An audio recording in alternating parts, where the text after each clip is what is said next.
with my wife in her usual high-altitude slump, seatbelt fastened, the cabin lights dimmed, and bad comedy on the movie channel, I slip into what one poet has termed the blameless country of air travel.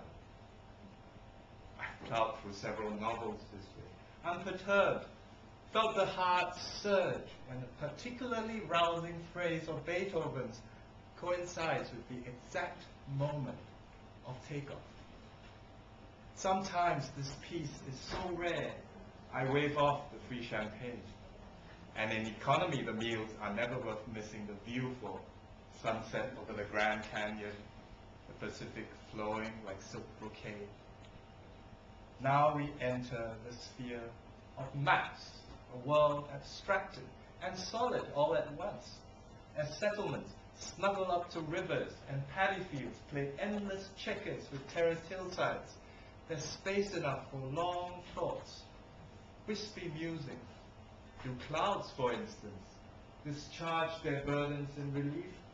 Or do they, in their secret hearts, dream of the fallen? And which is the life we regret, the one we leave behind, or the one to which we hurl at 800 kilometers an hour? Only at such giddy velocities might we savor the wonder of stasis, how the Earth's rotation holds us easily in place, just as if we knew the true evanescence of a second, it would stop us in our tracks with indecision, if not physics. So yes, even in seat 34A, risking thrombosis with barely enough room to clap, there's time enough to ponder unseen forces, the invisible lift beneath all our wings. Only the first human century with this luxury of boredom. If the flight were any longer, we'd resort to art, plot new routes to godhood. No wonder the pyramids, just visible beneath cloud cover on the left, had tombs built like departure lounges, since many of us too would opt to go to ground this way with such conducted ease to the sound of our preferred music in the company of strangers. How good to set off so eager, yet unhurried, and to arrive watched for and welcomed at the gates.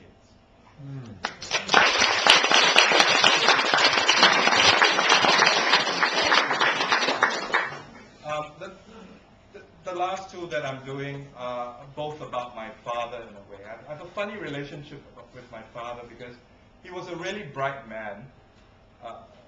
But because of the financial situation that his family was in, this is in the 50s and 60s in Singapore, he couldn't afford to continue in the very good school that he was in. And he never got to university and so on. And it wasn't for lack of grades, because he got the grades, but he had to drop out because of money. And I'm sort of the first proper graduate in the family because of it. Should have been him, but it turned out to be me. So there's this weight on my shoulders. And what did I do instead of becoming a lawyer, doctor, and engineer? All those things. Pretty poet. Anyway, string theory. I have a passing interest in interesting scientific, sort of ideas with implications for human living. String theory is one of those things that I absolutely do not understand, but think it's quite cool, so I put it in a poem. String theory. Scientists are still trying to find out what makes the cosmos tick. I don't know. I don't even know what makes my dad work. Bright-thwarted man that he is, would have outdone us all had he the funds at 18, not been sucked instead into the singularity of the rest of his life. All that space and nothing to fill it with, no choice but to walk from here to there, the long way round. One theory suggests there are several secret dimensions curled up in every particle of nature, these incredibly long, vibrating strings at the heart of everything. Everything. An endless, restless riff, a violent concerto in a minor key beyond the range of hearing, a song that pulls at the world, is gravity. Staying still was never an option for beings made of such manic stuff. I read this in a paper, but Dad doesn't. He falls into orbit between the TV and the fridge, a satellite relaying any kind of noise but hope. Give or take a few decades, he'll fall back into the quantum soup lab coats go on about, the kind without any memory of what it once might have been. I think of what's wound in him, in us, tighter than DNA, less understood than that which impels us one slow day forward at a time.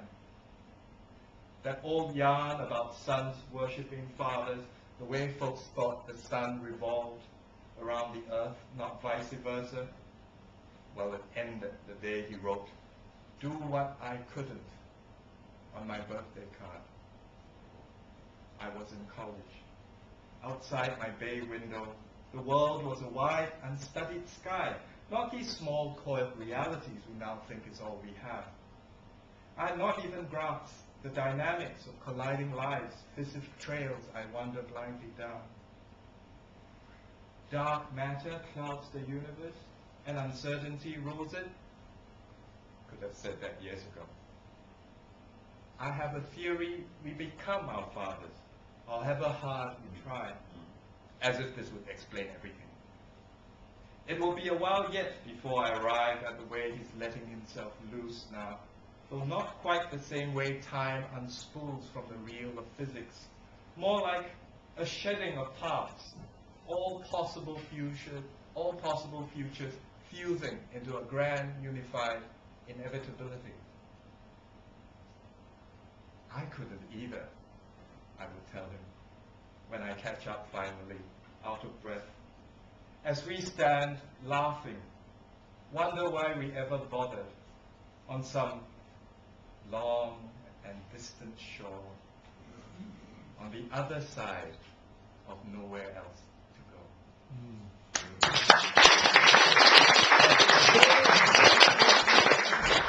The last one I sort of have to do because it's one of the few pieces I do. I've written in the Singaporean colloquial sort of vernacular, which we call Singlish, Singaporean English, and it sort of absorbed a lot of the other languages that make up multicultural Singapore.